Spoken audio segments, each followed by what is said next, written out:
തിരുവിതാംകൂർ ദേവസ്വം ബോർഡുമായി ബന്ധപ്പെട്ട സ്വർണ്ണക്കൊള്ളക്കേസിൽ മുൻ പ്രസിഡന്റും മുതിർന്ന CPM നേതാവുമായ N വാസുവിന്റെ അറസ്റ്റ് സംസ്ഥാന രാഷ്ട്രീയത്തിലും ഭരണതലത്തിലും വൻ കോളിളക്കം സൃഷ്ടിച്ചിരിക്കുകയാണ്. ഈ കേസിൽ അറസ്റ്റിലാകുന്ന ഏറ്റവും പ്രധാനപ്പെട്ട വ്യക്തിയും CPMന്റെ ഉന്നത നേതാവുമായ വാസുവിന്റെ ഈ അറസ്റ്റ് പാർട്ടിക്ക് വലിയ തിരിച്ചടിയായി മാറിയിരിക്കുന്നു. കുടക്കള പഞ്ചായത്തിലെ മുൻ പ്രസിഡന്റ് എന്ന പ്രാദേശിക പശ്ചാത്തലത്തിൽ നിന്ന് സംസ്ഥാനത്തെ ഏറ്റവും പ്രധാനപ്പെട്ട ദേവസ്വം ബോർഡിന്റെ തലപ്പത്തേക്ക് വളർന്ന വാസുവിന് മുഖ്യമന്ത്രി പിണറായി വിജയനുമായി അടുത്ത ബന്ധമുണ്ടെന്ന വസ്തുത ഈ വിഷയത്തിന്റെ രാഷ്ട്രീയ ഗൗരവം ഏറെ വർദ്ധിപ്പിക്കുന്നുണ്ട്.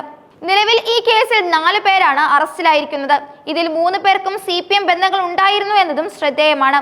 മുൻ administrative officer Murari Babu CPM തൊഴിലാളി സംഘടനയുടെ നേതാവായിരുന്നു. മുൻ executive officer Sudheesh Kumar party branch committee അംഗവും വാസുവിന്റെ പേഴ്സണൽ സ്റ്റാഫുമായിരുന്നു അദ്ദേഹം. ഒന്നാം പ്രതിയായ ഉണ്ണികൃഷ്ണൻ പോറ്റിയുടെ രാഷ്ട്രീയ ബന്ധം അവ്യക്തമാണെങ്കിലും എല്ലാ രാഷ്ട്രീയ നേതാക്കളുമായും അദ്ദേഹത്തിന് അടുത്ത ബന്ധമുണ്ടായിരുന്നുവെന്നാണ് റിപ്പോർട്ടുകൾ സൂചിപ്പിക്കുന്നത്. ഈ ഉദ്യോഗസ്ഥരെല്ലാം വാസുവുമായി അടുത്ത ബന്ധം പുലർത്തിയിരുന്നവരും അദ്ദേഹത്തിന്റെ ഭരണകാലത്ത് പ്രധാന സ്ഥാനങ്ങളിൽ ഇരുന്നവരുമാണ് എന്നത് കേസിന്റെ ദുരൂഹത വർദ്ധിപ്പിക്കുന്നു. സ്വർണ്ണക്കൊള്ളക്കേസിലെ ഈ അറസ്റ്റുകൾ വാസുവിന്റെ രാഷ്ട്രീയ യാത്രയെയും ശബരിമലയിലെ അദ്ദേഹത്തിന്റെ മുൻകാല ഇടപെടലുകളെയും വീണ്ടും വാർത്താ തലക്കെട്ടുകളിലേക്ക് കൊണ്ടുവന്നിരിക്കുകയാണ്. 2018-ൽ A പത്മകുമാർ തിരുവിതാംകൂർ ദേവസ്വം ബോർഡ് പ്രസിഡന്റായിരുന്ന സമയത്ത് വാസു കമ്മീഷണർ പദവി വഹിച്ചിരുന്നു. ശബരിമലയിലെ യുവതി പ്രവേശന വിവാദത്തിന്റെ നിർണായക ഘട്ടത്തിൽ നിയമപരമായ നടപടികളിൽ മുന്നിൽ നിന്നത് വാസുവായിരുന്നു. യുവതി പ്രവേശന വിധിയിലേക്ക് കാര്യങ്ങൾ എത്തിച്ചതിൽ വാസുവിന്റെ ഇടപെടലുകൾക്ക് നിർണായക പങ്കുണ്ടായിരുന്നുവെന്ന ആരോപണം അക്കാലത്ത് ശക്തമായി ഉയർന്നിരുന്നു.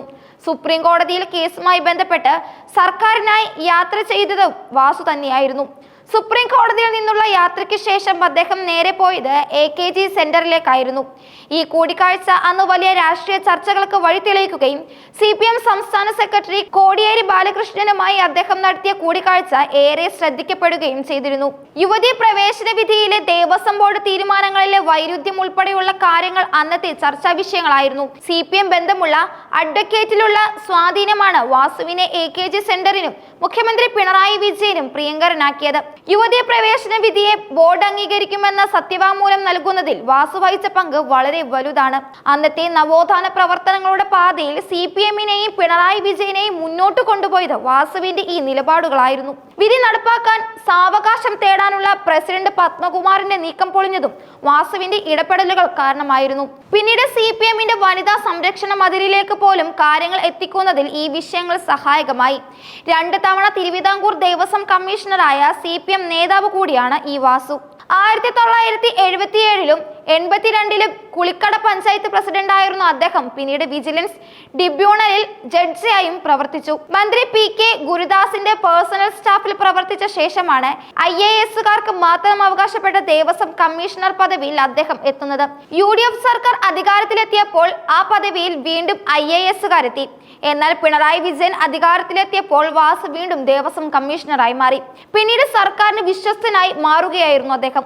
അക്കാലത്ത് ദേവസ്വം ബോർഡ് പ്രസിഡന്റിന് മുകളിലായിരുന്നു വാസുവിന്റെ സ്വാധീനം എന്നത് പരസ്യമായ ഒരു രഹസ്യമായിരുന്നു. സ്വർണ്ണക്കൊള്ളക്കേസിൽ അറസ്റ്റിലായ പ്രതികളിലെല്ലാം വാസുവുമായി ചേർന്ന് പ്രവർത്തിച്ചിരുന്ന ഒരു ഉദ്യോഗസ്ഥനായിരുന്നു. സുധീഷ് കുമാർ അഴിമതി കേസിൽ കുടുങ്ങിയ ശേഷമാണ് വാസുവിന്റെ PA ആയി നിയമിക്കപ്പെട്ടത്. മെസ് തട്ടിപ്പിലെ വിജിലൻസ് അന്വേഷണം സുധീഷ് കുമാർ അട്ടിമറിച്ചതും വാസുവിന്റെ പിന്തുണയിലാണെന്ന വാദം ശക്തമാണ്. സ്വർണ്ണക്കൊള്ളയുമായി ബന്ധപ്പെട്ട പ്രധാന തെളിവുകളിലൊന്ന് ഉണ്ണികൃഷ്ണൻ പോറ്റിയുടെ ഇമെയിൽ വാസുവിനാണ് എത്തിയതെന്ന സ്ഥിരീകരണമാണ്. ദ്വാരപാലക ശില്പത്തിന്റെ സ്വർണ്ണപ്പാളിയുമായി ബന്ധപ്പെട്ട വിവാദം നടക്കുമ്പോൾ വാസുവായിരുന്നു ദേവസ്വം ബോർഡിലെ പ്രധാനി. അന്ന് എല്ലാ എതിർപ്പുകളും അവഗണിച്ച് സുധീഷ് കുമാറിനെ PA ആക്കിയതും ഇപ്പോൾ വാസുവിന് തിരിച്ചടിയായിരിക്കുകയാണ്. അതുകൊണ്ട് തന്നെ അറസ്റ്റിലായ ഉദ്യോഗസ്ഥനുമായി ബന്ധമില്ലെന്ന് വാസുവിന് ഇപ്പോൾ പറയാനും സാധിക്കുകയില്ല. യുവതി പ്രവേശന വിഷയത്തിൽ സർക്കാരിന്റെ നിലപാട് ഹൈക്കോടതിയിലെത്തിക്കാൻ മുന്നിൽ നിന്ന വാസു അന്ന് പ്രസിഡന്റായിരുന്ന പത്മകുമാർ പോലും പല കാര്യങ്ങളിലും പത്രങ്ങളിലൂടെയുമാണ് അറിഞ്ഞതെന്ന രീതിയിൽ പ്രവർത്തിച്ചതായിട്ടും ആരോപണമുണ്ട്. ശബരിമല വിവാദ കാലത്ത് സ്റ്റാറായ വാസു പത്മകുമാറിന് ശേഷം ദേവസ്വം പ്രസിഡന്റുമായി മാറി. കമ്മീഷണറും പ്രസിഡന്റുമാകുന്ന വ്യക്തി എന്ന അപൂർവ സ്ഥാനം അദ്ദേഹത്തിന് തേടിയെത്തി.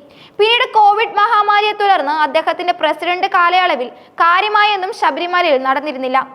കോവിഡ് ബാധിച്ച അതീവ ഗുരുതരാവസ്ഥയിലായിരുന്ന വാസുവിന് സർക്കാർ എല്ലാ അർത്ഥത്തിലും വിദഗ്ധ ചികിത്സ ഉറപ്പാക്കിയിരുന്നു. വെന്റിലേറ്ററിൽ കഴിഞ്ഞ വാസുവിന്റെ ചികിത്സ സർക്കാർ നിരന്തരം നിരീക്ഷിക്കുകയും എല്ലാവിധ പിന്തുണയും നൽകുകയും ചെയ്തു. ആ കോവിഡ് കാലത്തെ അതിജീവിച്ച വാസുവിനെ തേടിയെത്തിയ മൂന്നാമത്തെ വലിയ വിവാദമാണ് ഇപ്പോൾ ഈ സ്വർണ്ണക്കൊള്ളക്കേസ്. ശബരിമല ശ്രീകോവിലിലെ കട്ടിളയിൽ നിന്ന് സ്വർണം കവർന്ന കേസിലെ മൂന്നാം പ്രതിയാണ് എൻ വാസു. 2019 ദേവസ്വം കമ്മീഷണറായിരുന്ന വാസു ദേവസ്വം ബോർഡിൽ ഉണ്ടായിരുന്നപ്പോഴും ഇല്ലായിരുന്നപ്പോഴും ശക്തമായ ഇടപെടൽ നടത്തിയിരുന്നതായി ആരോപണമുണ്ട്. കേസിൽ നേരത്തെ അറസ്റ്റിലായ അന്നത്തെ എക്സിക്യൂട്ടീവ് ഓഫീസർ ഡി സുധീഷ് കുമാറും അഡ്മിനിസ്ട്രേറ്റീവ് ഓഫീസർ മുരാരി ബാബുവും റിമാൻഡിലാണ്. എന്നാൽ വാസുവിനെ നേരത്തെ ചോദ്യം ചെയ്ത് വിട്ടയച്ചിരുന്നു. കട്ടിടപ്പാളിയിലെ സ്വർണ്ണപ്പാളിയിൽ ചെമ്പാണെന്ന് എഴുതാൻ കമ്മീഷണറായിരുന്ന വാസു 2019 മാർച്ച് 19 നിർദ്ദേശം നൽകിയതായി സ്ഥിരീകരിച്ചതിനെ തുടർന്നാണ് അദ്ദേഹത്തെ കേസിൽ മൂന്നാം പ്രതിയാക്കിയത്. മാർച്ച് 31 അദ്ദേഹം കമ്മീഷണർ സ്ഥാനത്ത് നിന്ന് മാറുകയും ചെയ്തിരുന്നു. സ്വർണം പൂശിയതിന്റെ ബാക്കി സ്വർണം ഉപയോഗിച്ച് നിർധനനായ പെൺകുട്ടിയുടെ വിവാഹം നടത്താൻ അഭിപ്രായം ചോദിച്ച ഒന്നാം പ്രതി ഉണ്ണികൃഷ്ണൻ പോറ്റി ദേവസ്വം ബോർഡ് പ്രസിഡന്റിന് 2019 ഡിസംബർ 9 ഇമെയിലും അയച്ചിരുന്നു. ഈ സമയത്ത് പലരും കരുതിയിരുന്നത് എ പത്മകുമാറാണ് പ്രസിഡന്റ് എന്നായിരുന്നു. എന്നാൽ യഥാർത്ഥത്തിൽ വാസുവായിരുന്നു പ്രസിഡന്റ് എന്ന് വെളിവായതോടെ മാധ്യമങ്ങൾ അദ്ദേഹത്തിൽ നിന്ന് അഭിപ്രായം തേടി. പാളികൾ അഴിച്ചുകൊണ്ടുപോകുമ്പോൾ താൻ കമ്മീഷണറോ പ്രസിഡന്റോ ആയിരുന്നില്ലെന്നും ഇതിലൊന്നും ഒരു പങ്കില്ലെന്നുമായിരുന്നു വാസുവിന്റെ ആദ്യ പ്രതികരണം. 2019 ഡിസംബർ 17 ദേവസ്വം സെക്രട്ടറി ഉണ്ണികൃഷ്ണൻ പോറ്റിയുടെ ഇമെയിലിന് മറുപടി അയക്കുകയും ചെയ്തു. ശബരിമല ശ്രീകോവിലിന്റെ പ്രധാന വാതിലിന്റെയും ദ്വാരപാലകരുടെയും സ്വർണ്ണപ്പാളി പൂർത്തിയാക്കിയ ശേഷം കുറച്ച് സ്വർണം ബാക്കിയുണ്ടെന്നും അത് ഒരു പെൺകുട്ടിയുടെ വിവാഹ ആവശ്യത്തിനായി ഉപയോഗിക്കാൻ അനുമതി നൽകണം എന്നുമായിരുന്നു പോറ്റിയുടെ ഇമെയിലിലെ ആവശ്യം. 1999 സ്വർണം പൂശാൻ ഉപയോഗിച്ചത് പരമ്പരാഗത രീതിയിലായിരുന്നുവെങ്കിൽ 2019 പ്ലേറ്റിംഗ് ദേവസ്വം മാനുവലിന്റെ ലംഘനമായിരുന്നു. 2019 പ്ലേറ്റിംഗിന് ശേഷം തിരികെ നൽകിയ സ്വർണ്ണപ്പാളികൾ ഉദ്യോഗസ്ഥർ തൂക്കി നോക്കിയില്ല. സ്വർണം ആവരണം ചെയ്ത സമയത്തെ തൂക്കവും പിന്നീട് വന്ന കുറവും സംബന്ധിച്ച് ഉദ്യോഗസ്ഥർക്ക് വ്യക്തമായ ധാരണ ഉണ്ടായിരുന്നുവെന്ന് രേഖകൾ വ്യക്തമാക്കുന്നു. അത്തരം വിവരങ്ങൾ ഉണ്ടായിരുന്നിട്ടും വസ്തുക്കൾ വീണ്ടും സ്വർണ്ണാവരണം ചെയ്യാൻ ഏൽപ്പിച്ചു എന്നതാണ് ശ്രദ്ധേയം. സ്വർണ്ണപ്പാളി മോഷണത്തിൽ ഉണ്ണികൃഷ്ണൻ പോറ്റിയുടെ വിവാദ ഇമെയിൽ ലഭിച്ചത് എൻ വാസു സ്ഥിരീകരിച്ചിരുന്നു.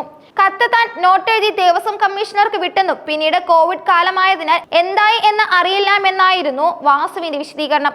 ഉണ്ണികൃഷ്ണൻ പോറ്റിയുമായി വ്യക്തമായ ബന്ധമില്ലെന്നും സ്പോൺസർ എന്ന നിലയിൽ മാത്രമാണ് പരിചയമുള്ളതെന്നും അദ്ദേഹം പറഞ്ഞിരുന്നു. ബാക്കിയുള്ള സ്വർണം മറ്റ് ആവശ്യങ്ങൾക്കായി ഉപയോഗിക്കാൻ അനുമതി തേടി ഉണ്ണികൃഷ്ണൻ പോറ്റി ദേവസ്വം പ്രസിഡന്റിന് ഇമെയിൽ അയച്ചുവെന്ന് ദേവസ്വം വിജിലൻസ് ഹൈക്കോടതിയിൽ സമർപ്പിച്ച റിപ്പോർട്ടിലുണ്ടായിരുന്നു. ഇത്തരത്തിൽ സ്വർണം കവർച്ച ചെയ്യപ്പെട്ട സംഭവത്തിലും തുടർ നടപടികളിലും നിർണായക പങ്ക് വഹിച്ചുവെന്ന് തെളിഞ്ഞതോടെയാണ് എൻ വാസു അറസ്റ്റിലായത്. CPM ബന്ധമുള്ള ഉന്നത ഉദ്യോഗസ്ഥർ സ്വർണ്ണക്കൊള്ള കേസിൽ അറസ്റ്റിലായത് സർക്കാരിനും പാർട്ടിക്കും ഒരുപോലെ തലവേദന സൃഷ്ടിച്ചിരിക്കുകയാണ്.